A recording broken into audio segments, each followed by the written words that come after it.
All right, let's explore the thinking of Jacques Fresco and the society he'd like to see. The reason we emphasize machines and technology is to free man, to pursue the higher things. Machines ought to do the filthy, repetitious, or the boring jobs. It would take 10 years to change the surface of the earth. To save our environment, our stupidity, our conflict, we've got to reorganize our way of thinking and reconsider our social aims. We must put our mind to this as we do to put a man on the moon.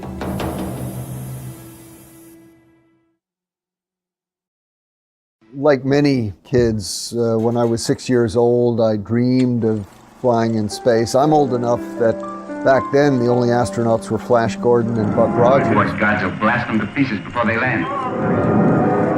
And I went on and became a professional astronomer. I was lucky enough to get selected in the first group of shuttle astronauts. We trained for a long time, and of course you go through many different types of simulators.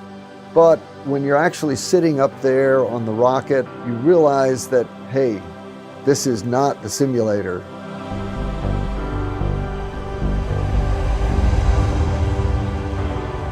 The whole vehicle is shaking a little bit on the pad. And then you hear this roar down beneath you, and the whole shuttle tilts forward a little bit. And then as it comes back to the vertical position, then all of a sudden, wham, the solid boosters ignite, and there's an incredible vibration and noise. And for the next 2 minutes, there is just so much power that you're sitting on top of.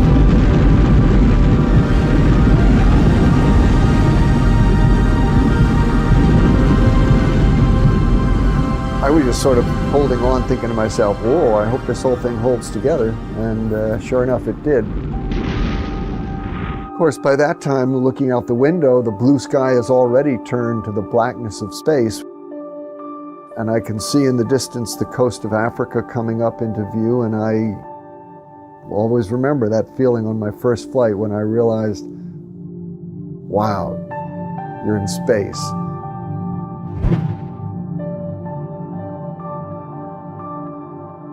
You see from orbit the sunrises and sunsets 16 times every 24 hours. Flying over the Earth at night, in particular, gives you a real sense of human civilization. Because during the day, you look down and you see the colors of the Earth, you see the forms of the landmass of the continents. There's a lot of beautiful things to see during the day. There's also the view of the impact that humans have had on our planet, and that can be pretty scary. Over the course of 11 years of flying, I watched as the Amazon jungle was continually being deforested. At night, you constantly see agricultural burning all over the world. You could see harbors being silted up. You could see in Africa how the tree line would go up every year. And of course, we know about global warming and what we're doing to the atmosphere. That's the other thing that you really get a sense of from space, is how thin our atmosphere is.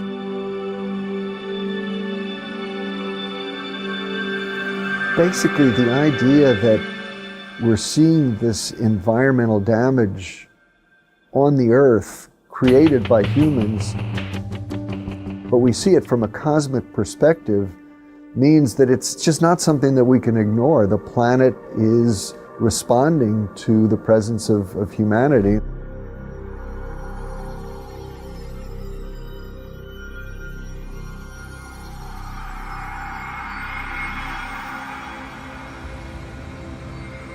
The Earth is a very small stage in a vast cosmic arena. Think of the rivers of blood spilled by all those generals and emperors, so that in glory and triumph they could become the momentary masters of a fraction of a dot. Think of the endless cruelties visited by the inhabitants of one corner of this pixel on the scarcely distinguishable inhabitants of some other corner. How eager they are to kill one another. How fervent their hatreds. Our posturings, our imagined self-importance. The delusion that we have some privileged position in the universe are challenged by this point of pale light. Our planet is a lonely speck in the great enveloping cosmic dark. In all this vastness, there is no hint that help will come from elsewhere to save us from ourselves. From ourselves.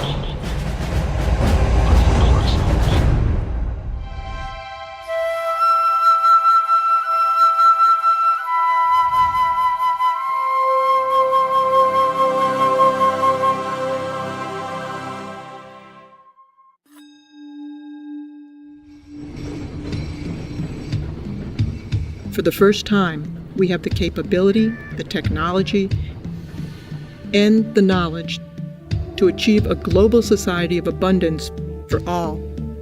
We cannot continue as we are, or the consequences will surely be dire.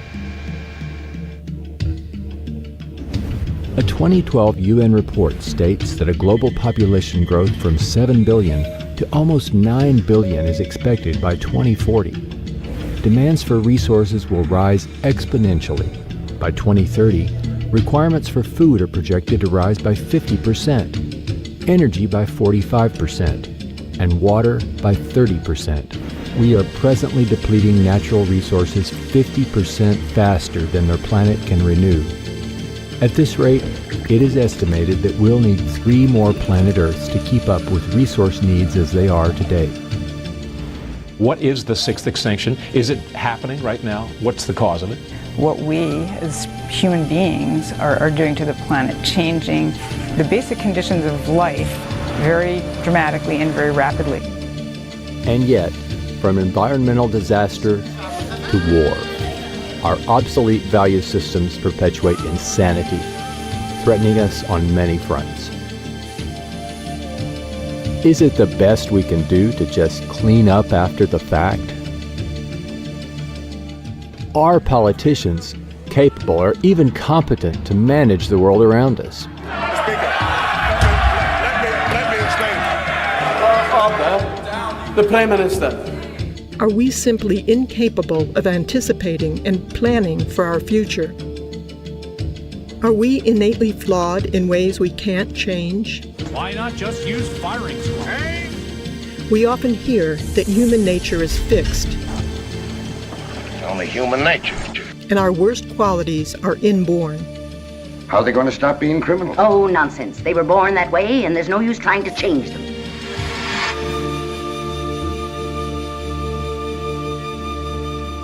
I think it's difficult to talk about a specific human nature like we talk about fixed or modal action patterns in non-human species, but clearly in humans, learning plays the major role. In fact, I refer to humans as the learning animal because humans learn more than any other animal. And yet, considering our history of aggression, warlike tendencies, jealousies, and hatred, we still have much to learn. One would think it impossible to simply overlook the conditions we're immersed in. The culture doesn't know any better. They don't know what forces are involved in shaping human behavior. Therefore, they invent their own concept and project their own values into human behavior and say that's human nature. That's where they're wrong. Right now we have an explosion of technologies in our culture, and I think many people think that technology is going to save us. Certainly technology has made our lives easier in many respects. Find parking space. Parking space found. Sometimes it's good, sometimes it's not so good. Drones armed with Hellfire missiles. How would you like to get paid to spy on your neighbors? But there's one technology that we don't have that we sorely need if we're going to really change, and that's a technology of behavior. So the science of behavior needs to be applied like the sciences of physics, chemistry, and biology have been. That's the one missing, ingredient in our culture. And that's the toughest one because it opposes the way that most people think about themselves. Examining human behavior in the same manner as any other physical phenomenon will enable us to understand the factors responsible for shaping our attitudes and our conduct. All natural scientists assume that their subject matters are lawful and orderly. I mean, if they're not, then you can't do science. Behavioral scientists assume that human behavior and the behavior of other organisms is also lawful and orderly.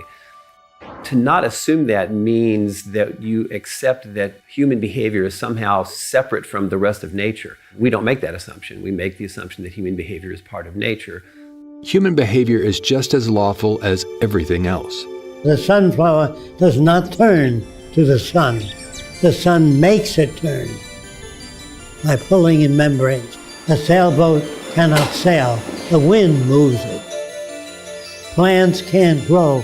They are shoved by sunshine, soil, temperature, all kinds of things. All things are shoved by something else. All people are acted upon by other things.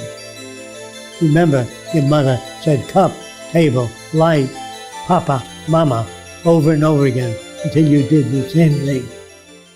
Even race hatred is learned. Awakened as the ideals of intolerance and racial superiority are taught to succeeding generations. You can be brought up to hate Afro-Americans. You can be brought up to hate Jews, Swedes, all kinds of people. I hate Filipinos. I hate Mexicans. I hate them all. We can raise a Jewish boy in a Nazi culture and becomes a good Nazi. Mechanical processes are based upon many interacting systems. What you got there, son? A plane. What makes it fly? Is it the propeller? Well, the propeller's not going to turn unless you have the motor, right? So, it's the motor? But the motor needs fuel. So I'm guessing it's the fuel that makes it fly. Almost, but if you don't have the spark plugs and the oxygen, the fuel's not going to burn. So it's spark plugs and oxygen? Well, you would think so, but actually, even with all that working, if you don't have the wings and the control surfaces to give it lift, it'll never get off the ground. So it's the wings and control surfaces that make it fly? Actually, it's all the above, son. It's a complicated machine, so it needs all these things working together to make the plane fly. That's a lot like other technologies and even human behavior. So it's all those things that make it fly? Exactly, kiddo, exactly. Just like mechanical systems, our behavior has no single cause. God gives people good blood and bad blood, and there's an end to it. Our behavior is generated by the many interacting variables that we encounter. The environment can never be the same for any two individuals. And that really counters claims that people make when they say, well, I have 3 children and they were all raised in the same environment, but they all turned out so different. Well, by that definition, the same environment refers to the house they lived in or the parents they had. There's no such thing as the same environment. If you have 2 kids, one is 4 years old and you play with them, and the 7-year-old is standing there with her lower lip, you say, what's the matter? The kid goes like that. And then when you're making jealousy and envy, that's where it comes from. But from a scientific perspective, the environment really consists of the moment-to-moment interactions between your behavior and those events, both inside and outside you. So the environment is in constant flux. You put the young kid on your lap and the older kid, say, I love you both. You never play with any one kid or have a favorite. You say, you can go to a movie, but you can't because you didn't do your homework. When she falls down the stairs, you have a grin on your face. You know what I mean? Not that you're bad, but you feel you've been mistreated.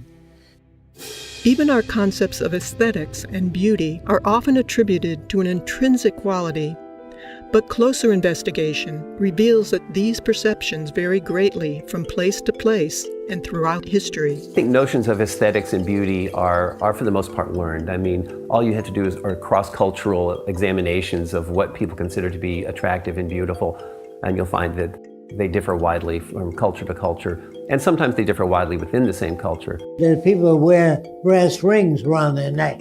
They stretch their neck. If you took those rings away, the head would fall over, and they call that beauty. On some of the islands I went to visit, if the girl had a buttocks that stuck way out, that was beautiful. The other girls were nothing. But even a girl might find herself shut up in a cage until she's put on those 265 pounds that make her almost, but not quite eligible for marriage in her country. I know there are suggestions that there are genetic contributions to what we think is beautiful, but I think the most parsimonious explanation we can have for what constitutes beauty to a given individual has to come from that individual's environment, the culture they're raised in. If everybody had a nose a foot long, you'd have surgery done. There is no such thing as beauty. It's all projection. If you marry the most beautiful girl in the world, and she turns out to be a pain in the butt, that face becomes ugly to you. Some researchers are posing that genes, rather than upbringing, determine if someone might become a criminal and even a murderer. If you ask people to tell you what determines whether they become a doctor or a lawyer or whatever profession, most people will agree that it has to do with your upbringing. You know, the influences from your parents, from teachers, from others, and not genes. Genes don't determine that you become a lawyer or a doctor. Genes don't give us a value system or a process level by which we operate. Well, genes don't shape our behavior. The genes themselves were shaped by our evolutionary history, but our behavior alone is squarely shaped by the environment that we're exposed to. Behavior does not occur in a vacuum. It is always dependent on considerable environmental input.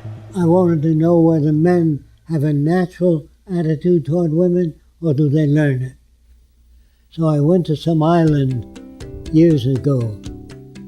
But the interesting thing about the islands is they wore no clothing. And I never saw a male stare at the female body. Children swim nude when they're babies, boys and girls together. There was no peeping toms on the island. There was no pictures of nude women up on the wall in their huts, because it was a normal thing to be nude. They said to the girl, "Me like you," and they stroked them from the top of the head all the way down. But they didn't go for the breasts. Men go for women's breasts in this country because they're taught, hey, get a load of that chick. And whose fault is it? It's not the Democrats' fault. And it's all Obama's fault. Of course, the traditional notion, which is one that gives the individual personal responsibility and autonomy, is one that gives the individual credit for his or her behavior, and also, on the other hand, blames the individual for his or her behavior. Blaming people for their behavior is one of the most detrimental things of our so-called advanced culture. Their behavior is shaped by the culture they're brought up in. And of course, that's built upon or based upon an assumption that we are free and we freely choose our behavior. But a scientific perspective actually takes the opposite viewpoint. The scientific perspective is a determinist one, which suggests that our behavior is lawful and orderly. Our behavior is caused. There's no serial killer that doesn't have a background that made him that way. Every gangster, every New York gangster is made that way by associating with people like that. Our social and legal systems blame and punish the individual. Yet these attempts to modify conduct by punitive means ignores the person's background and surroundings, which shape that behavior to begin with. From old-school prison gangs to disruptive street gangs, it's a dangerous mix for staff and inmates alike. Research shows that learning also changes the physical and chemical structure of the brain. Obviously, there are many contributing factors, but genes play a small role in comparison to the effects of the overall environment on how we learn. No Chinese baby was ever born speaking Chinese. Did you know that? They had to go to school to learn the language. No French baby was ever born speaking French. No matter how many years the parents spoke French, they have to learn it. Our cerebral cortex is really built on plasticity. Our behavior is very malleable and very adaptive. We're the most adaptive creature on the planet. And if you look at the history of humankind on the planet, you can see that we've learned to adapt to every single environment on the planet. The only difference between a preacher and a thief is the environment they're reared in. We don't come to our own conclusions without any outside influences. We don't change our minds. Our minds are changed by events. Heard about them Wright brothers? No. They say they want to build themselves a flying machine. They ain't never gonna be no flying machine. If God wanted them to fly, he would give them wings.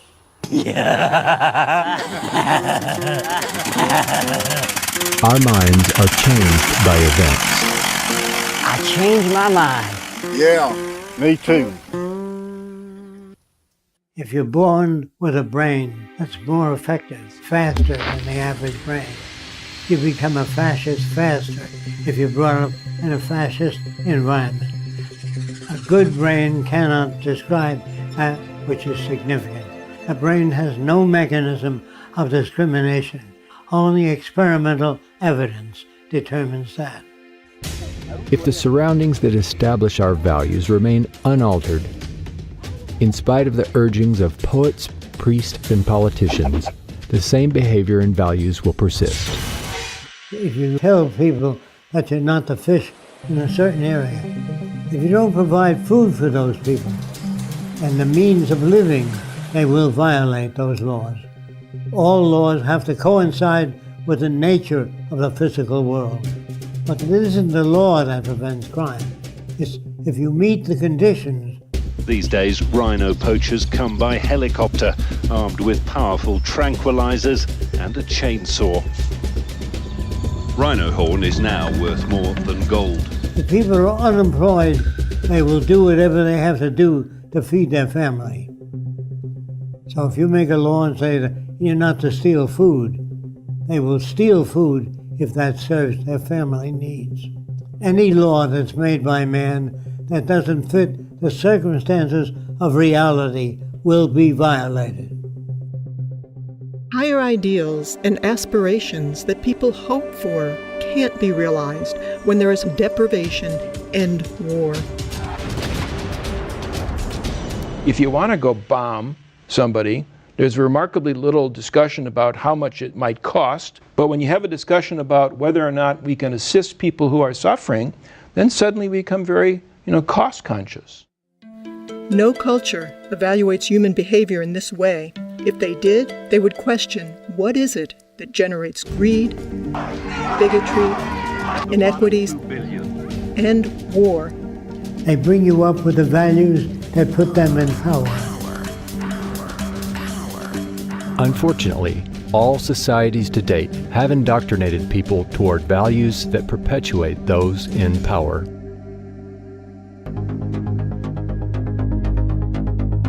So, let's investigate the key factors governing the lives of people and nations. Money and the values, behaviors, and consequences it produces. Time and sales data. Split-second stats.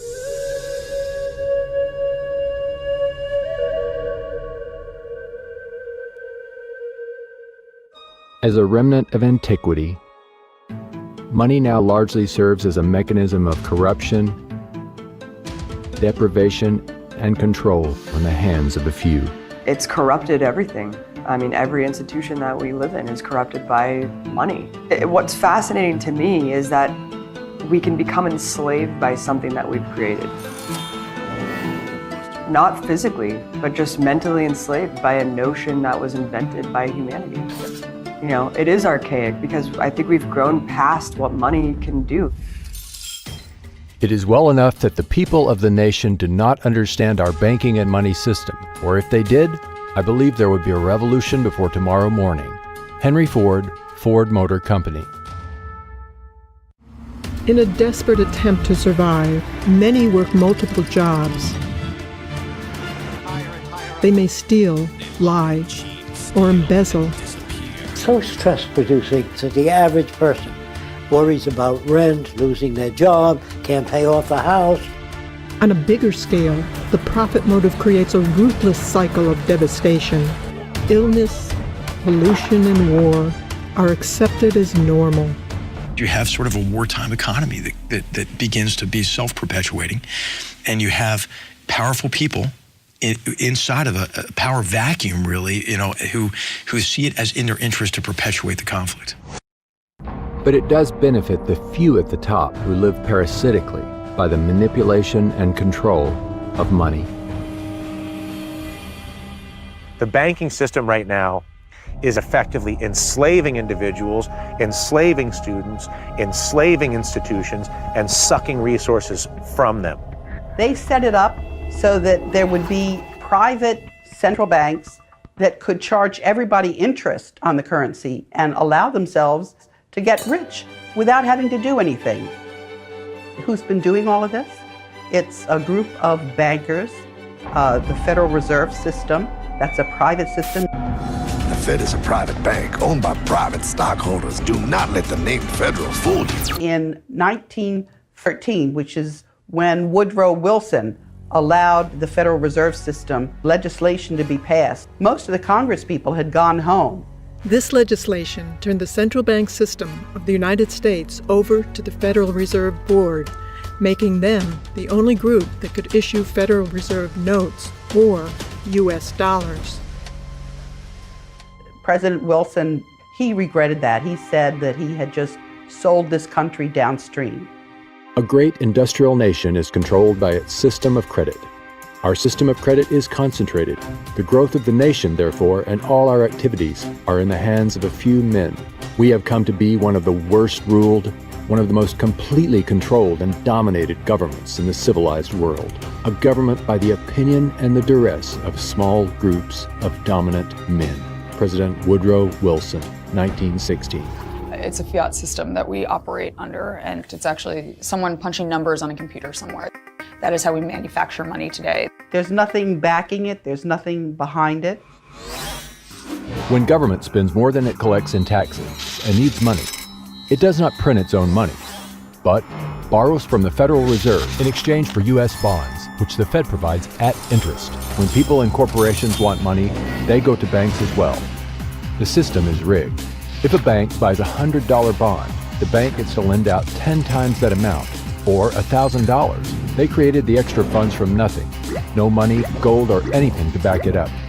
The bank also gets back the loans with interest for all the money lent. Money is created this way from the simple signature of a borrower with the promise to pay it back. And to make matters worse, very often people are paying the amount back many times over due to the interest.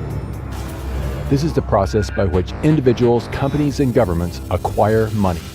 It is respectably referred to as fractional reserve lending and is used globally by most other banking systems, keeping people and entire nations in perpetual debt.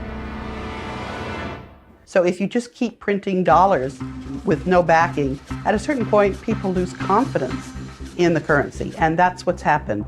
The banking system right now is in the business of manufacturing risk by creating debt for individuals and people. And so there is the risk that those people will not pay that debt back. But the liabilities for the risk have been and continue to be assigned to the U.S. taxpayer in the U.S. currency. We're now sitting in a situation where the world's currencies are about to crash. Nobody knows how long it's going to take, but the Federal Reserve System has been printing dollars like there's no tomorrow. You have what is effectively a criminal enterprise based on the manipulation of people's attention, resources, and time in order to extract value from them. They're stealing money from us that way. They're stealing the result of our efforts and our labor. And that is something that has grown as a cancer on our society. These bankers are all part of a system called the Bank for International Settlements. Most people, even in business and banking, don't understand this bank and its role as the BIS. They own 40% of the assets of the 43,000 companies that are traded on the capital markets. The bank runs itself. It has a board of directors which is composed of 15 governors of central banks from around the world. And they pull down 60% of the annual earnings. They bought up all our media, and that media is hoodwinking citizens. The media has morphed into just peddling the corporate interests of the money masters that control the political establishment. There's about 118 boards of directors that sit on these 5 giant media corporations. And they all serve different boards, of Monsanto to weapons to food. So when you have all these interests bleeding together, it's that much harder to differentiate what interests you're seeing laid out in the mainstream media. Fair, balanced.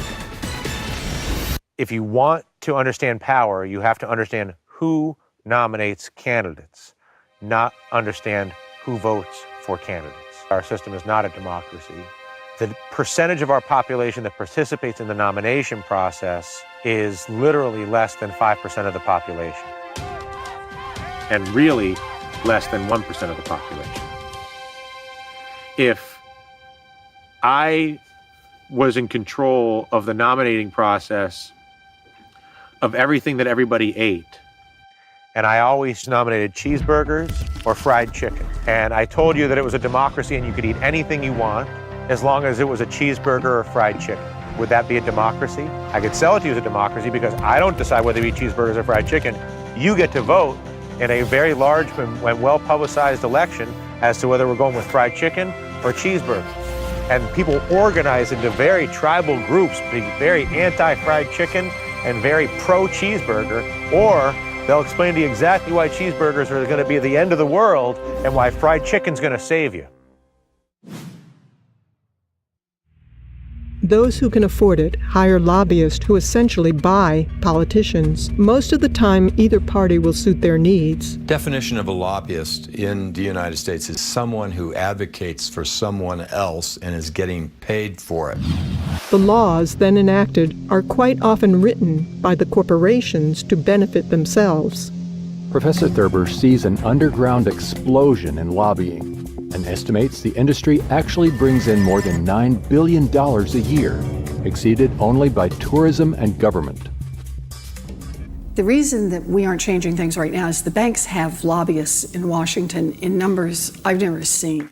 Lobbyists are strictly there to buy access. They are not there to enhance the democratic process. Families and working people just don't have that kind of representation, power, or influence to look after their needs. They've designed the system to reinforce and, in a sense, finance themselves based off of special interests. Everything that was around in 2007, 2008 that we get so scared about, the mortgage-backed securities, the credit default swaps, the other derivatives, they still exist. They absolutely do. And yes, there's higher capital requirements for the banks, so they can't be as leveraged, but those are not that high. And if we don't have a media that's providing who's really like writing these bills and passing this legislation and what it's all for and who it serves, then we're living in an illusion.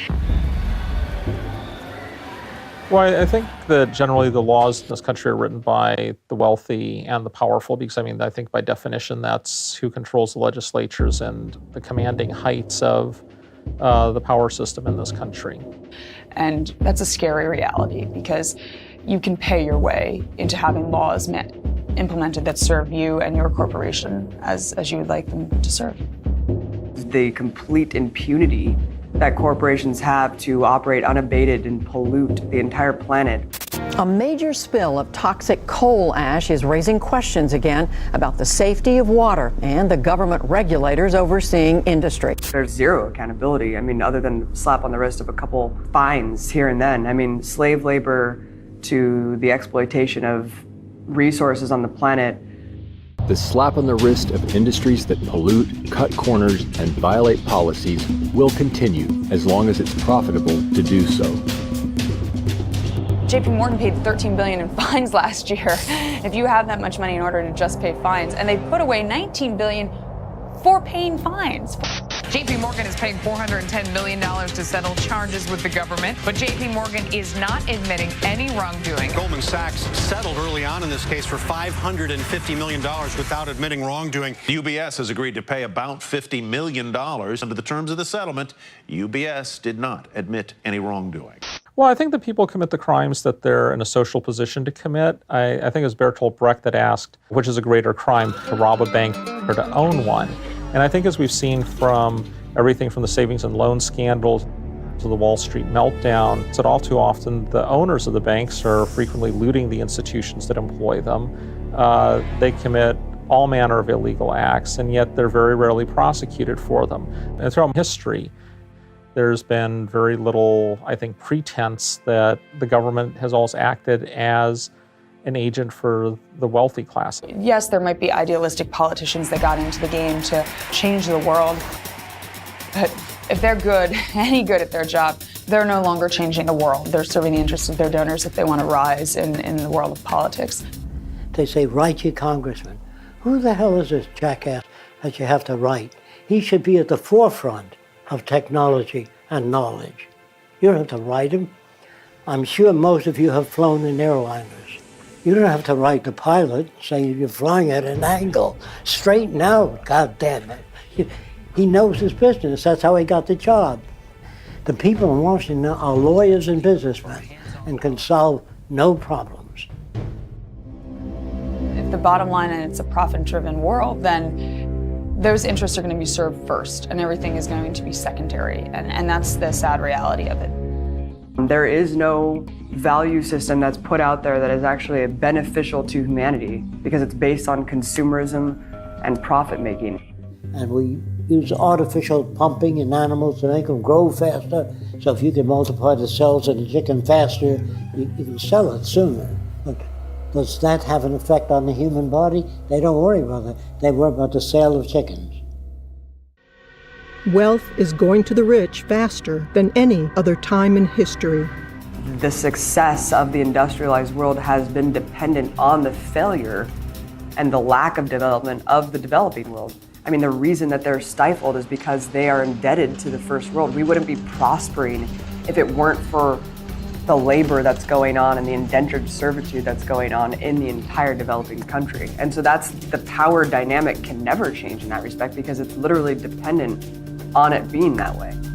The dirty and dangerous work done by children. The jobs down in the pits are typically reserved for teenagers with only tree limbs to brace the mine walls.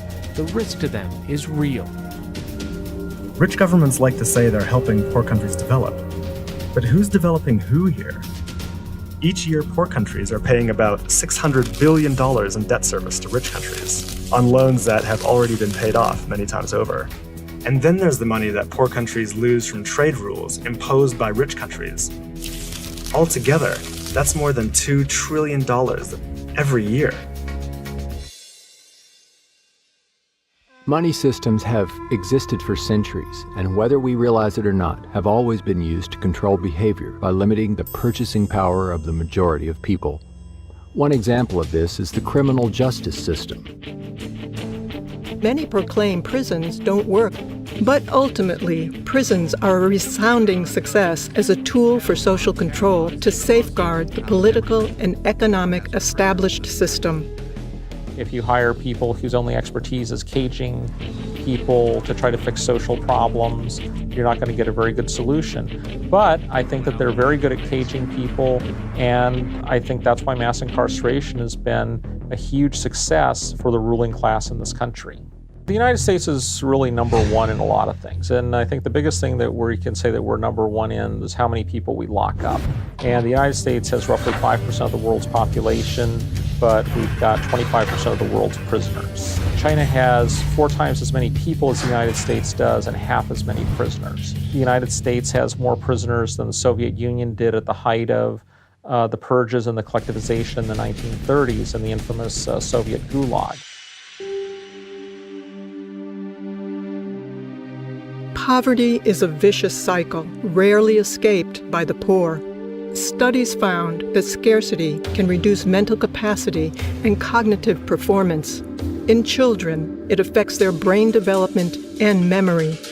Additionally, the poor are often forced to live in areas of low air quality.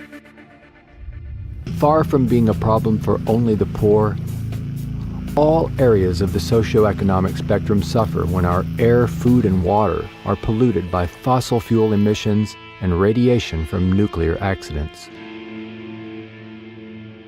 The current energy infrastructure results in about 2.5 to 4 million deaths per year worldwide from respiratory disease, cardiovascular disease, and complications from asthma. We're in downtown Beijing and the pollution readings have once again gone off the charts. Readings are around 25 times World Health Organization standards. Including 50 to 100,000 deaths per year in the United States and 16,000 alone in California. The economic system that we're living in today is destroying the planet because it is based on an unsustainable model. We're seeing proof of that right now. The current energy infrastructure, which has been going on for a long time, has resulted in the accumulation of greenhouse gases and particles that cause warming of the Earth's climate. And the Earth's climate is warming at a rate faster than any time since deglaciation from the last ice age. In addition, higher CO2 levels, CO2 is an acid, it dissolves in water, becomes carbonic acid, and has resulted in the acidifications of the oceans, and this is destroying coral reefs.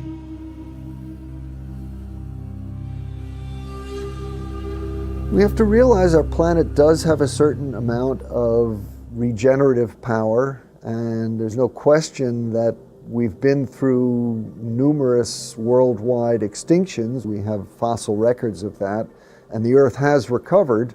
There is a limiting carrying capacity, though. There are many additional impacts of global warming. Sea level rise is a very big concern. For example, right now there is about 65 to 70 meters of sea level stored in ice, mostly in the Antarctic, but also in glaciers in Greenland and also sea ice in the Arctic and other places. The temperature's warm enough that we melt all this ice. That means the sea levels will rise 65 to 70 meters, and that will cover 7% of all the world's land and result in all this is along the coast where most people in the world live. This will cause a significant disaster. We're also seeing enhanced storminess, increased intensity of hurricanes, and greater extremes of weather associated with global warming. So there are significant problems associated with this, and these are all tied back to the emissions from coal, oil, and gas combustion that have been occurring since the Industrial Revolution that started in the mid to late 1700s.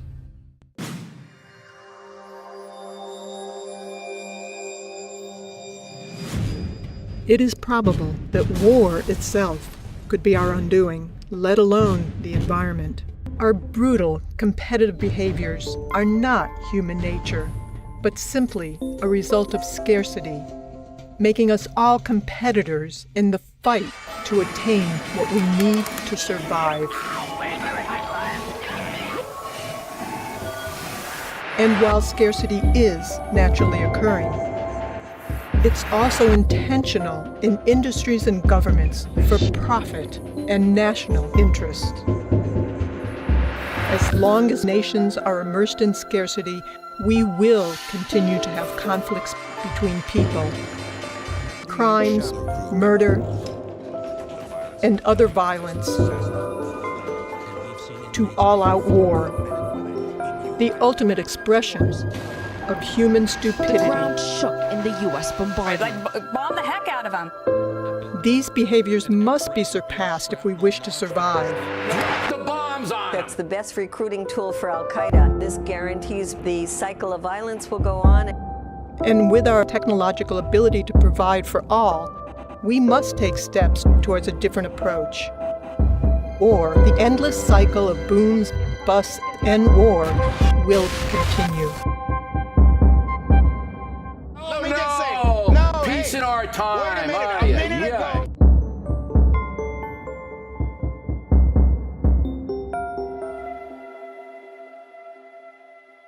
Nobody, including and most of all the United States, goes to war to liberate or spread democracy.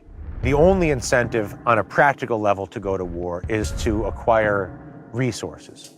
In the United States case, it frequently is either energy resources, shall I say, supporting political alliances to preserve access to energy resources. Smedley Butler, a U.S. Marine Corps General Major who was the most decorated Marine at the time of his death, stated it well when he wrote, I spent 33 years and 4 months in active military service, and during that period, I spent most of my time as a high-class muscle man for big business, for Wall Street and the bankers. In short, I was a racketeer, a gangster for capitalism. I helped make Mexico safe for American oil interests. I helped make Haiti and Cuba a decent place for the National City Bank boys to collect revenues in. I helped in raping of half a dozen Central American republics for the benefit of Wall Street. I helped purify Nicaragua for the international banking house of Brown Brothers. I brought light to the Dominican Republic for the American sugar interests. I helped make Honduras right for the American fruit companies. In China, I helped see to it that Standard Oil went on its way unmolested. Looking back on it, I might have given Al Capone a few hints. The best that he could do was operate his racket in 3 districts. I operated on 3 continents. War is a racket. It always has been. A few profit and the many pay. But there is a way to stop it. You can end it by disarmament conferences. It can be smashed effectively only by taking the profit out of war. Our universities today are better equipped than ever. Best microscopes, the best scientific equipment. The bombs are getting worse. The wars are getting worse. Killing is getting worse. You don't need to kill people, bomb cities. There's something wrong with our culture, very wrong. To blame any individual or corporation does not get at the root causes of the problems. The structure of our socio-economic system itself has everyone out to meet their own needs, creating a predatory, competitive environment. Attempting to find solutions to the monumental problems within our present society will only serve as temporary patchwork, prolonging what is quickly becoming an obsolete system.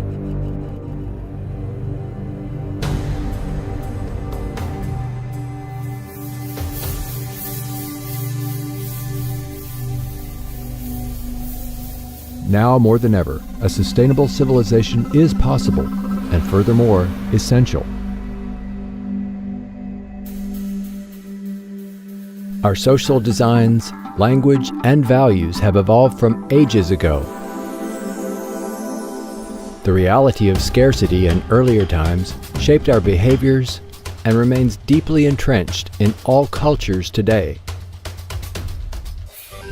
The history of civilization is a story of change, and this includes our social systems as well.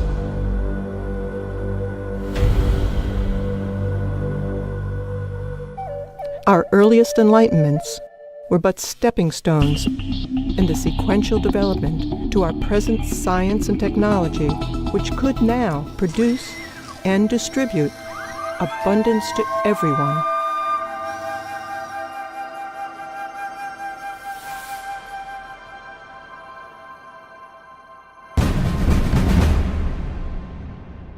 There's no question that many jobs simply aren't coming back, but probably the biggest single driver of that is the way technology is racing ahead. If we continue on current paths, the next 10 years will be even more disruptive than the last 10 years because the technology is accelerating faster. If you keep laying off people and putting in machines, which is happening in the auto industry, they pick up the whole car and turn around, shove the engine in, and moving people out. There comes a time when millions won't have the purchasing power to buy cars. That's when the system collapses. But all of our growth is associated with increased consumption, increased use of energy and other resources. And when you ask economists, well, what's the alternative that enables us to continue to be prosperous without destroying the natural environment on which we depend? And they don't seem to have an answer for that. There's no solution within the present day type society.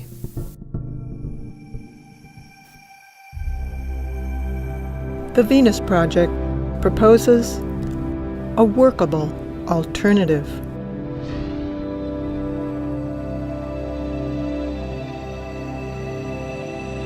The aim of the Venus Project is to secure, protect, and assure a more humane world for all through the application of technology and cybernetics with human and environmental concern.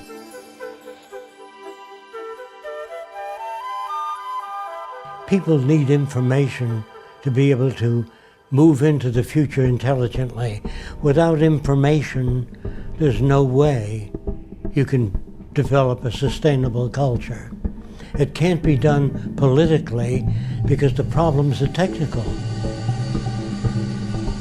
If you succeeded in arranging for the most ethical people in the world of the highest morality and put them in government, when your lights fail in your house, you need an electrician. When the dams don't generate enough electricity, you don't need a highly moral politician.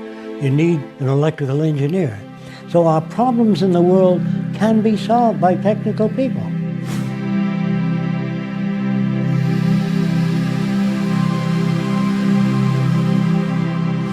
What science does provide for us is a great deal of information about the implications of the different options we have.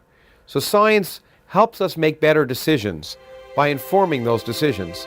And that's why it's a shame to turn away from science in the public arena. Science is not an emotional way, not a wishful thinking way, but a rational way of seeing what the connections are. That's what science is about. How could that not apply to everything? Well, the scientific method, quite simply, is a process by which you can try and distinguish what accurately describes the universe from what doesn't. It involves several steps. Often, of course, you make some supposition or prediction about what phenomena might result based on some theory. But then, most importantly, use empirical data, testing. You test your idea in a way that's falsifiable. When they said to scientists, can you put a man on the moon? The answer was, I don't know. They go, how do you find out? Well, we have to put a guy in a centrifuge and spin him and see when he conks out. Then we know how fast the rocket can go. It can't start out at 7 miles a second. The guy had flattened out. After they try all these, then they say, this is what we have to do to get a man on the moon. You have to perform additional tests that are more selective to determine, in fact, how accurate your idea is. And science continues by the process of continual testing your ideas. If you're going to get into nature, you're going to get into the rules by which nature operates. And it does operate by very specific rules, which means it's predictable. And so what's science? For me, it's more than a body of knowledge. It's a way of thinking.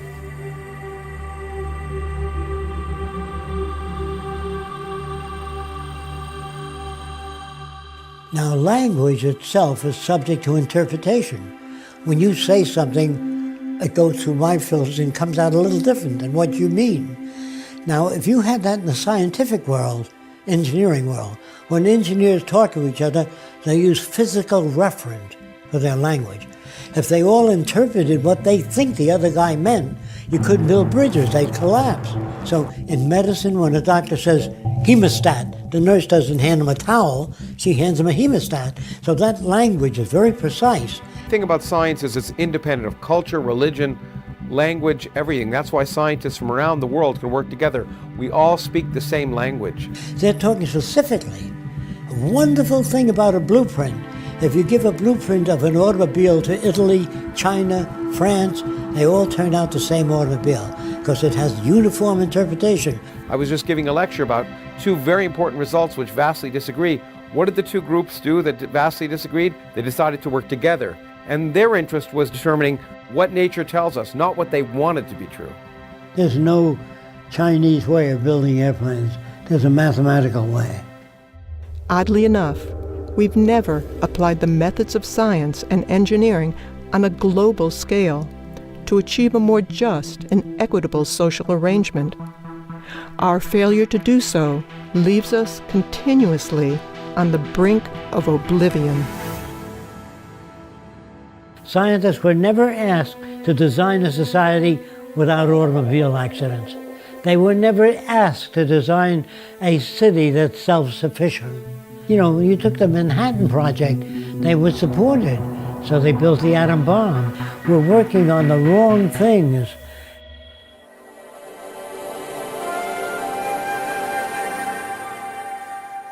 The society I'm talking about is global cooperation, where all the nations work toward improving the lot of humankind.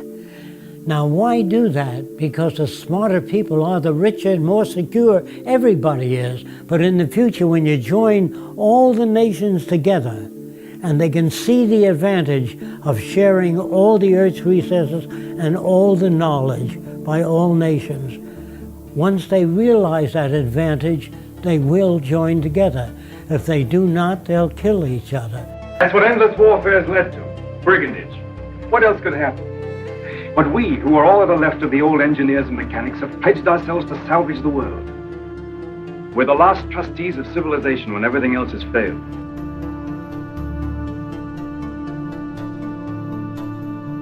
If our planet had a common catastrophic threat, such as a large meteor heading toward the Earth, nations would unite and call upon science and technology to solve the pending catastrophe. Border disputes would cease. Bankers, lawyers, and businessmen would be unable to solve the problem. Resources would be harnessed without cost or profit. Today we face many common threats, far beyond national boundaries.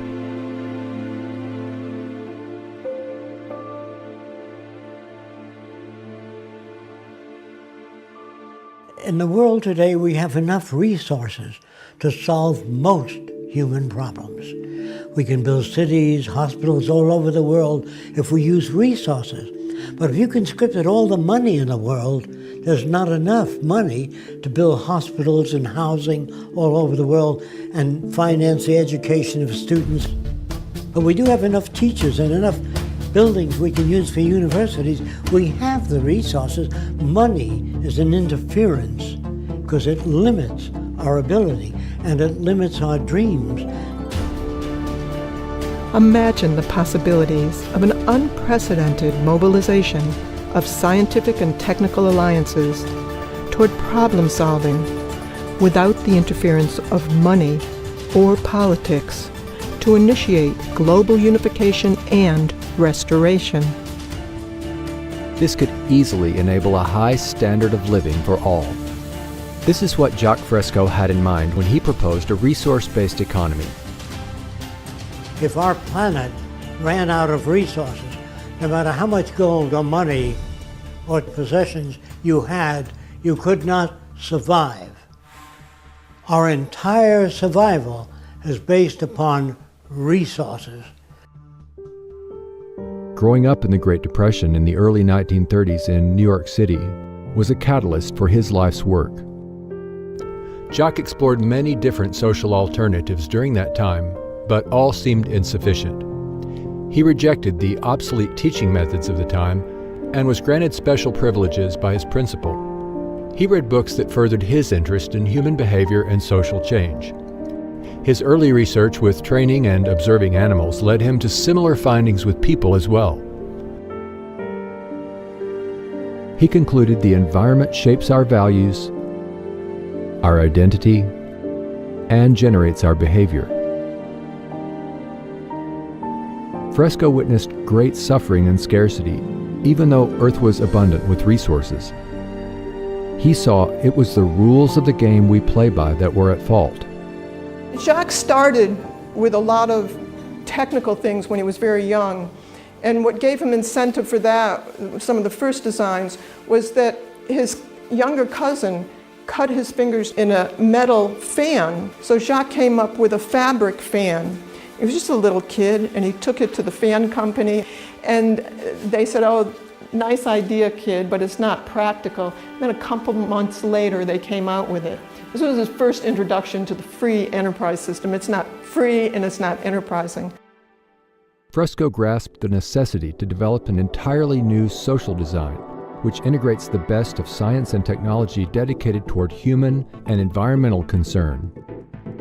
To accomplish this holistic approach, Fresco studied and worked in a wide range of fields, such as architecture, transportation, medicine, behavioral sciences, industrial design, and more. For most of his life, he has lectured, written books, designed and produced models and media to introduce methods that could work for all instead of only a few individuals. Sometimes when you talk about a new kind of world, it frightens people. They figure, well, gee, everything is technical. What about the human aspect? And I had to devise models and make buildings and homes to show people what kind of home they might live in the future.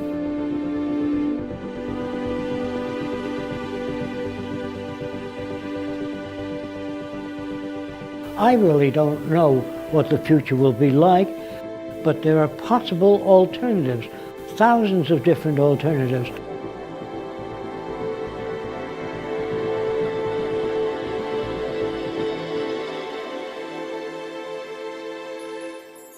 Fresco and co-founder Roxanne Meadows built the experimental structures to test and illustrate his designs and provide a research center from which to continue furthering the aims and proposals. We moved here in about 1980, and this was all flat tomato patch, most of it. We got 10 acres and another 10 acres. Jacques wanted an island in the Caribbean, which was $800,000, and we couldn't afford it, so we settled on 1,000 an acre here in Venus. So we made it look like a tropical island. We planted hundreds of palm trees and fruit trees and dug the waterways. And then the animals came. You know, we have deer, lots of alligators, bear, fox, raccoons. So it's really living in harmony with nature here. This is kind of an example of what the outskirts of Jacques City would be like. There would be one building very close to another building, but there's so many trees in between that it looks like you're living in a forest. So what the Venus Project really wants is to unify all the nations of the world toward common goals, such as clean air, clean water, non-contaminated food, and make that available to everyone.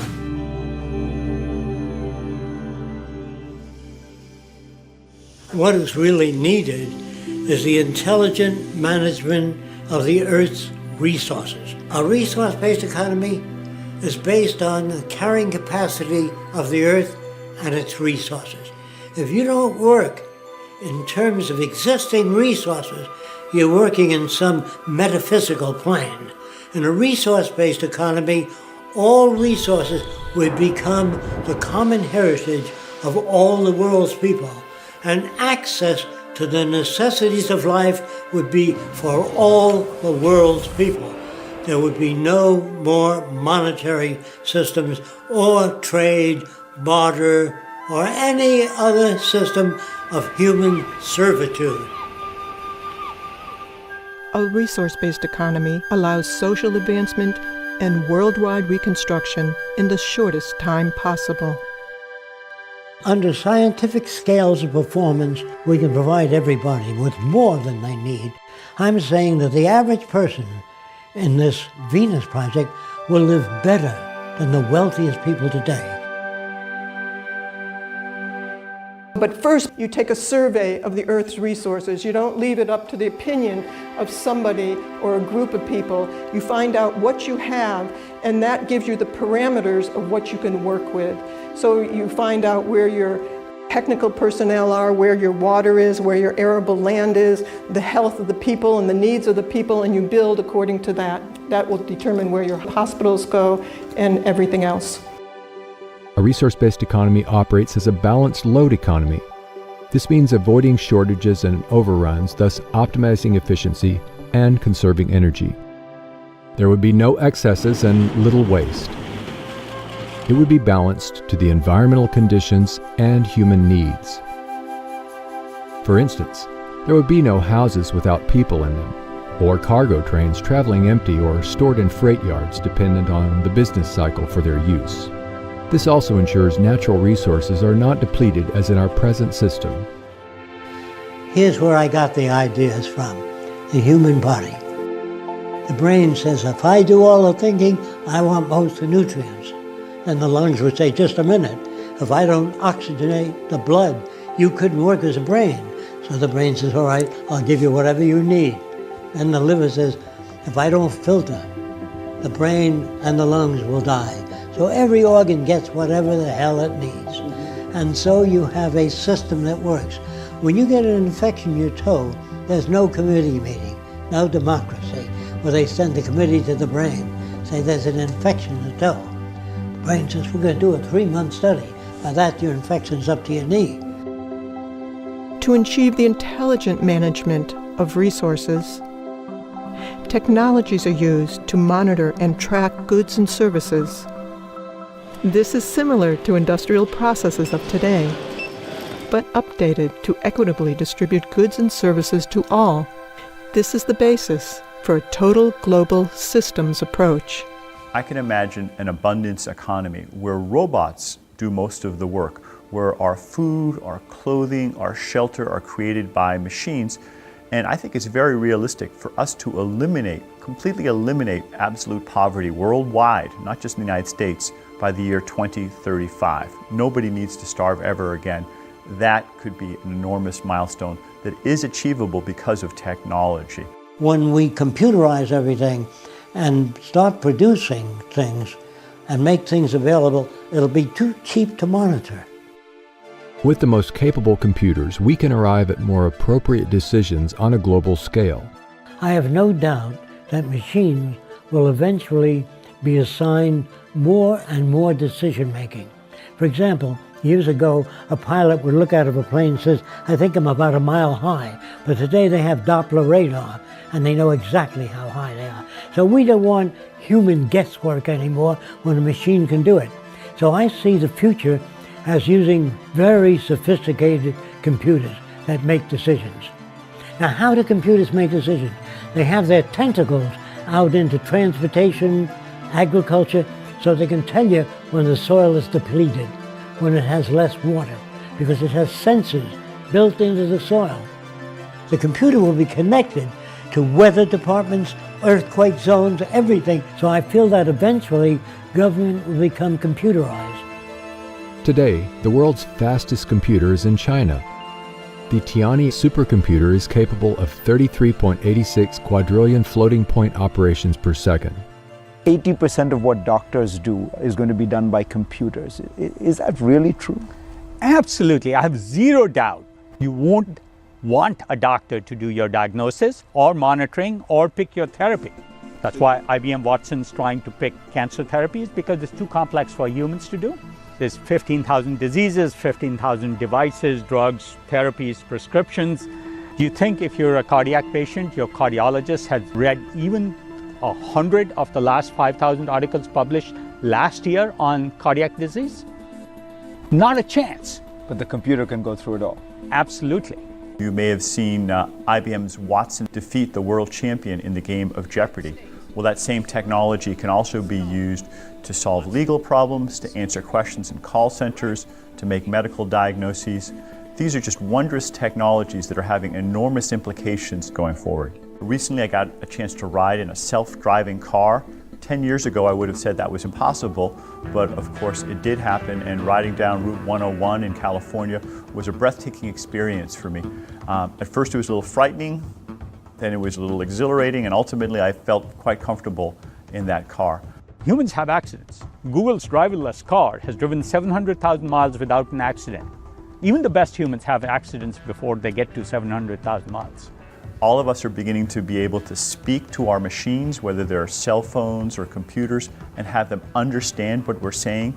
That would have been science fiction a few years ago, but now the machines are able to carry out our instructions and even respond back to us in computer-synthesized voices.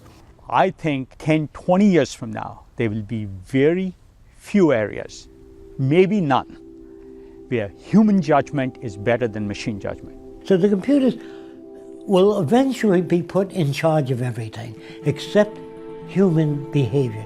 Technology can eliminate critical life or death errors. A machine, instead of humans, fills the prescriptions. The robot gives a huge amount of confidence because we know that pharmacists and pharmacy technicians are incredibly skilled people, but they're humans and they will occasionally make mistakes. You know, we give something like 3 million doses of drug in 3 months here, so even a 1% error rate is far too high. And so eventually you're going to get to computerized government. And that's the end of corruption, because they don't have ambition. Computers don't say, I'd like to be president of the world. I want to control people. They don't have a gut reaction. If utilized in this global systems approach, we could surpass the practice of political decisions based on power and advantage.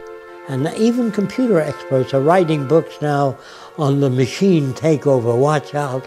They're not going to take over. They're going to be assigned the decision making. I'm not worried about the machines getting angry and taking over. I'm worrying about people maybe getting angry if we don't figure out an equitable way to use these technologies to create shared prosperity. The Venus Project proposes ways to achieve this. Interconnected, sustainable cities utilize cyber centers, which coordinate industries, transportation systems, public health care, and the flow of goods and services. These cybernated centers would connect all cities and help with environmental reclamation. In the beginning, interdisciplinary technical teams would manage productivity until even these tasks are automated. Mega machines directed by AI could excavate canals, construct bridges, viaducts, and dams. Self-erecting structures would be expedient in the construction of industrial plants, apartments, and eventually most of the global infrastructure.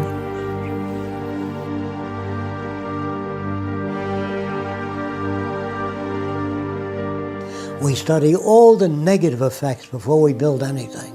So there's a whole group of engineers and computers doing long-term studies of all the negative retroaction. With the threat of climate change, we may be forced to take large engineering feats. The Venus Project proposes automated canal diggers to bring rising seawaters into below sea level deserts, enabling them to bloom. The cities would only use clean sources of energy.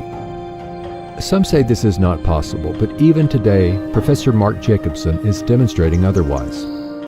So our goal is to replace all fossil fuels. There's 30 times more solar available worldwide over land in high solar locations than we need to power the entire world for all purposes in 2030. And there's 7 times more wind than you need to do the same thing.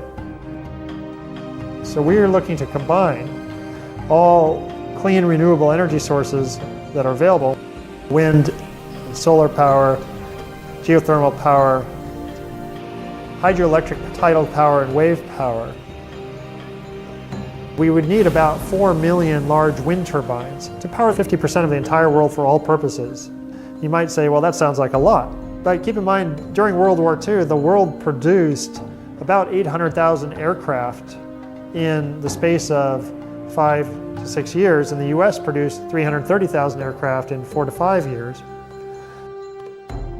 And so that was decades ago, and now we have better technologies and abilities to ramp up production. So it really comes down to willpower. It's not a technological or economic blockade to solving this problem. It's really a social and political blockade.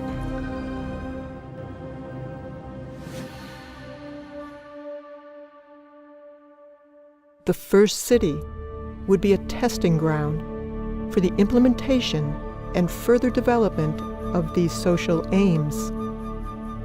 The first city would be a huge research center, making automated systems for the next city, making the first city better as well.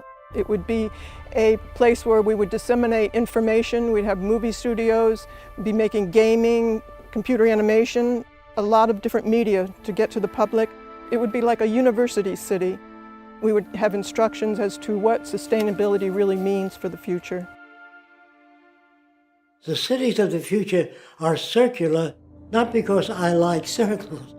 It's because you only have to design one segment of the system and then reproduce it in pie-shaped sectors, and that would be the most economical way. When you build suburbia, it's spread out, and you have to travel one way to the dentist, the other way for shopping, another way to the doctor. The system is self-contained. There are wind generators. All the rooftops are solar generated. All of the garbage and waste is recycled under the ground, underneath these roadways. All of the roadways contain piping running up and back, and we use all that hot water to operate the air conditioning and the needs of the city. Now these are where the residential district is. If you work in the medical center, you can live here if you choose to. So this is essentially a collection of variations in houses. Your house will vary to suit your needs.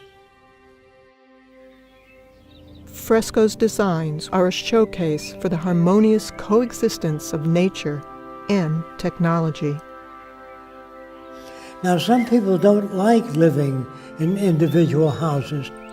They prefer living in apartments because there's a gymnasium, drama group, discussion group, recreation of all kinds. So the skyscraper in the future will offer more of the amenities. So this is your recreational belt. There'd be art centers, music centers, recreational areas. These are bicycle paths. There are tennis courts, and these are golf courses. But the golf courses contain a clubhouse with all the golf clubs. So you don't have to bring anything out to the golf course. You stay there, play golf. When you're through, you leave your clubs there. These are access buildings where anyone can access books, a violin, musical instrument. Anything that they want is free and available. These are your research centers. Everything studied in these areas is to improve your standard of living and everybody else there. There would be no lawyers, no bankers, no ad agencies, no insurance people, no salespeople. Without money, you don't need any of those things. So you could go right into solving the problems that all of us have. That's what we'd be working on. Today, we're fighting over people who have different values, and we're fighting over scarce resources.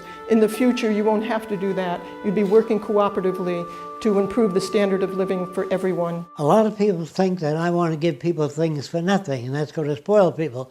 The fact that you're born in America, you'd have nothing to do with the airplane, the telephone, the railways. It's all here. And you're lucky because you inherited that, just being born here. That doesn't spoil you. So there's really no basis for crime. Since anyone can access anything they need, no one's going to hit you on your head and take your wallet because there's no money in it anymore. The monetary system has been surpassed. And when we have that kind of abundance economy, most of us will be able to spend most of our time doing the things we enjoy doing. The kinds of things that you might have seen the Athenians do during their golden age. They had human slaves take care of their basic needs. We can do it with robots. Amazing. And what would you suggest the cooks and housewives of the world do with all that extra time? There's an island called Isle of Man. On that island, there's a stream down below, and the women wear a harness. And they go down and get 2 buckets of water and climb up to their home up there where they boil and cook food. The women have to skin animals and get the animal fat out to operate their lamps. And if someone said to the women, someday you'll turn a gadget and water will flow at whatever speed you want, without you having going down to the river. And someday you'll press a button and the lights will go on. And you won't have to skin animal fat. And the woman says, yes, but what will women do? People will get engaged in how to live, how to relate, to travel, scuba diving, restoring the reefs of the oceans that we damage, cleaning the ocean and the atmosphere. So much we don't know. And you go back to school free of charge. And every city will be a university city where you're updated on what's new.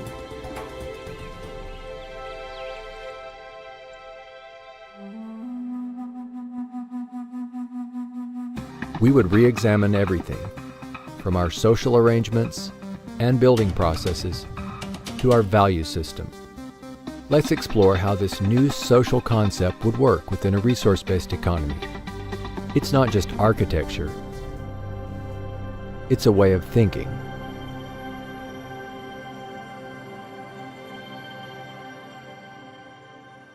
We still have neural lag. It's hard for us to step into the future without dragging some of the past. We won't make the history books of the future. We are that ignorant. Not in technology. We're doing fine in computers, electronics, but the human value system is not moving fast enough. I would say that people would be much more productive, much more humane, much happier people. That is the question. Will people be happier with new technology? No, not new technology alone, but with a value system and new technology. In many instances, we ask people for their opinion. Do you think man will ever get to the moon? They may say, maybe 10,000 years from now. Instead of saying, I don't know enough about that to give you a sensible answer. That's the way you talk. But they have opinions about everything. There'll always be war, there always has been war, because man is greedy. That's what a repeat or a loop of what they've heard in the past. The point is, ladies and gentlemen, that greed is good. Greed is right. Greed works. People are reinforced in this culture to be greedy. The more you have, the more you abuse other people. In order to get what you have, you're looked upon as being successful. You admire the people with money that have those things. And they usually get it off other people's backs that they abuse terribly. So you're not born being greedy. People think that you can't change human nature. If you couldn't change it, we'd still be living in caves. So obviously we're undergoing change. So human nature is not fixed. And greed is brought about by scarcity or lack of resources. Well, there are some animals that are very docile. The cows on the next field, they wouldn't hurt each other at all. But when we approach them with oranges, because there's a scarcity of oranges, they start bucking each other. So it's really a matter of scarcity. What the Venus Project is trying to do is eliminate scarcity and produce abundance. And for the first time in history, we can do that because we have the technology to be able to supply people with whatever they need. Some people believe that there's such a thing as human intelligence. Remember that an intelligent electrical engineer of 75 years ago could not get a job today. So what you once called intelligent was intelligent at that time within that frame of reference. It's an ongoing process. Now, what is the real meaning of intelligence? The ability to extract significant information from any situation. I would say it depends on the next 20 years. We'll know whether there's intelligent life on Earth. Depends on what we do about the environment and what we do about the human problem. Poverty, hunger in the world, sickness, and waste of resources. If we learn how to manage the Earth's resources intelligently, we can overcome most of the problems in relatively short time. Creativity is taking known systems and putting together in unique ways and adding few things to improve the product. That goes for music, art, drawings, invention. But if you study the history of invention, you will see a relationship and tie of all these variables. I think that's part of the propaganda of each system that tells people that the financial gain is the main motivation in people.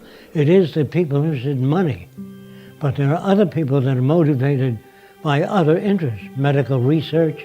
People devote their lives to it. There are people that work real hard and save up money and go to Africa and spend all their time trying to help people. They're not motivated by money. And I am suspicious of people that are only motivated by money. And a $40,000 gold fucking watch. It's not a healthy motivation. If you want to know what kills incentive, is you give people the minimum amount of money, minimum vacation, hard, dirty work with no future. A man that washes dishes in a restaurant, they keep bringing a new pile in every 20 minutes, and he sees no out. He can never buy a home or own a car. He doesn't own enough. So what incentive is that? But he has to wash the dishes because he got 2 kids, he's got to feed them, and that's not good for mental health at all. What will motivate people?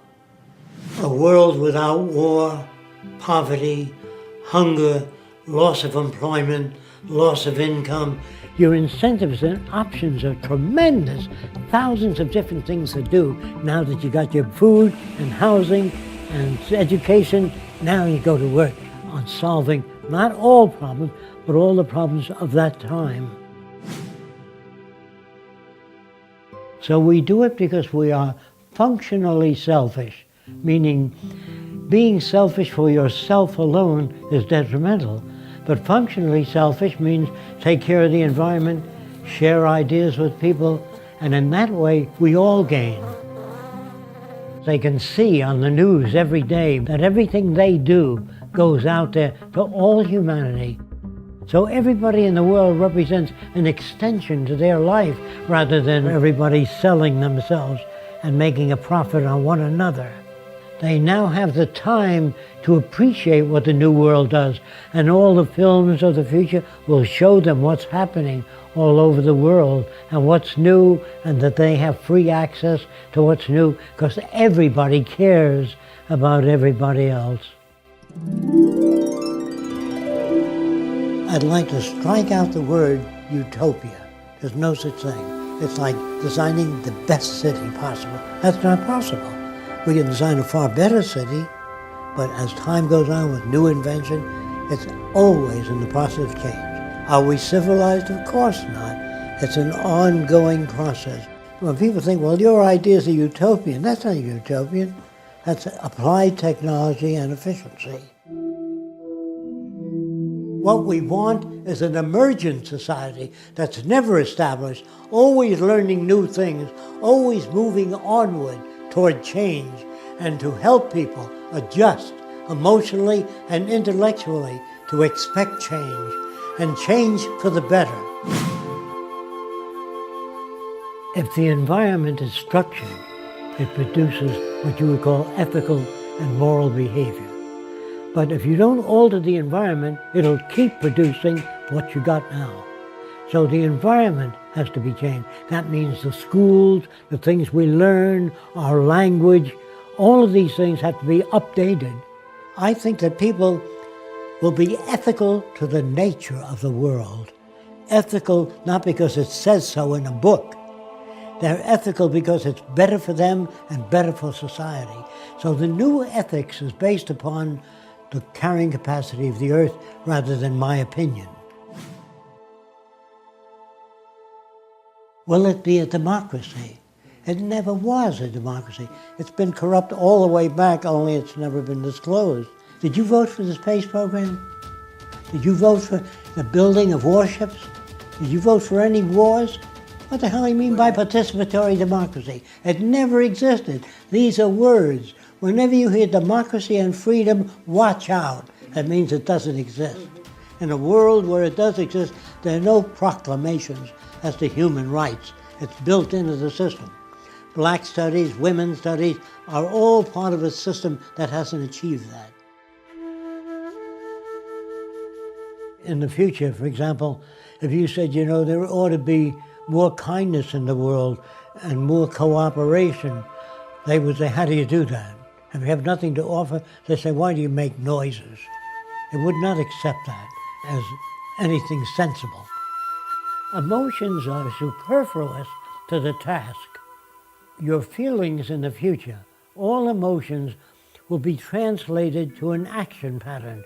You'll do medical research on how to develop bones that are getting weaker, how to strengthen them, how to improve the health of people. When emotions are translated to deeds rather than this. Now, another thing that really confuses people is the word love. Well, what would happen If you live with a replica of yourself, how long do you think you'd be together? How soon would you crash? So do you love yourself all the time? Of course not. How can you love another person? You only love certain things about people and certain things about yourself. The word love will disappear in the future and be replaced by a newer definition called extensionality, meaning enhance one another's lives. But I love you are just empty words that manifest nothing. It's how people behave to one another that indicates love. There's another thing that's very dangerous, claiming to be aware or conscious. You hear that all the time, at least I'm conscious. Well, I usually meet with those people and I say, where is your liver? I'm not sure. How fast is the blood moving through your veins and arteries? What area of the brain controls creativity? What area is responsible for emotions? What do you mean by consciousness? The human being on top of the Empire State Building can see a 3-foot ball, but a chicken hawk can see a dime and see whether it's heads or tails. The term used, consciousness or awareness, is limited to your senses. So we can never be conscious. We can grow in degrees and understand perhaps a little more about many more things, but we never can achieve consciousness because we don't see gamma rays, cosmic rays. We don't see all of those things without instrumentation. Religion has an old book with a lot of myths, packed with myths, and it doesn't change every year. Consider this. A scientist has a book on astronomy. Every year that book undergoes change. If you have a book on electronics that's 2 years old, it's obsolete. So they undergo change. But here's a minister with that one book under his arm. A real simplistic interpretation of the earth.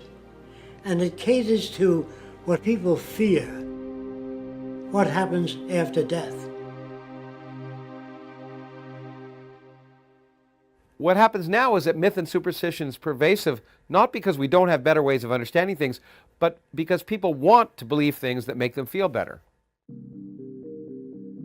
Then they tell you in school that everything in nature has a purpose. You know, what's the purpose of life and all that. So they say the purpose of the eyebrows is to deflect sweat off to the side. That means there's a designer. Now what's the purpose of coughing and sneezing? To infect other people?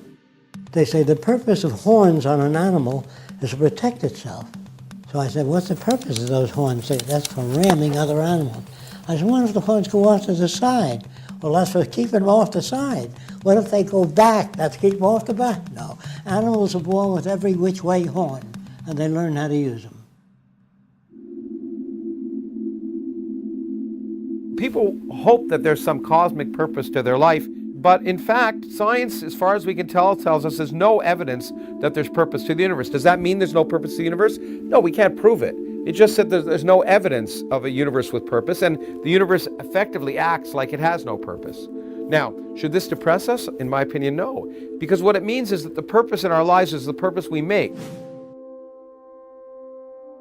We don't want people to have loyalty to corporations or a country. We want them to have loyalty to methodology and loyalty to invention, meaning to improve everything that exists, to make them better, smarter, faster, and make them available to all people. That's the kind of loyalty that's needed. If China comes up with a new way of producing automation, congratulations. If Africans come up with a great idea, congratulations. No more loyalty to corporations, to country. Loyalty to the earth and to all the people on it, and to make the earth a far better place than it is. This is the kind of loyalty I'm talking about. This is the kind of pledge allegiance I'm talking about, to pledge allegiance to methodology.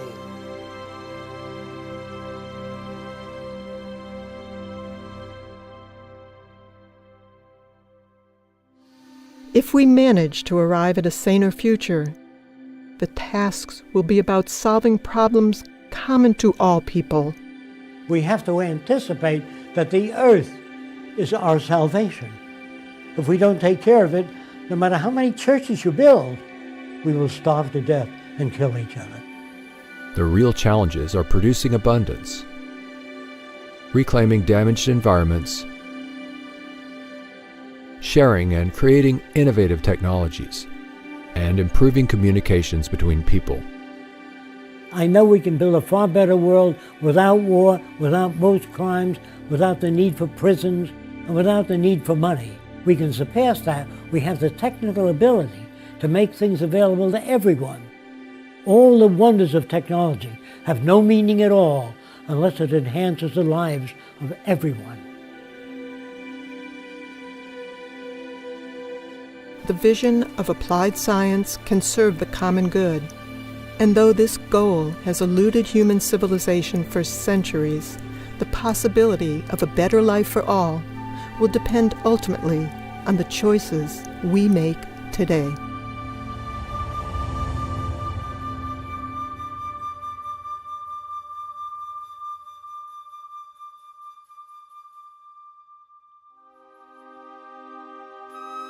Join those who are working toward making the Venus Project a reality.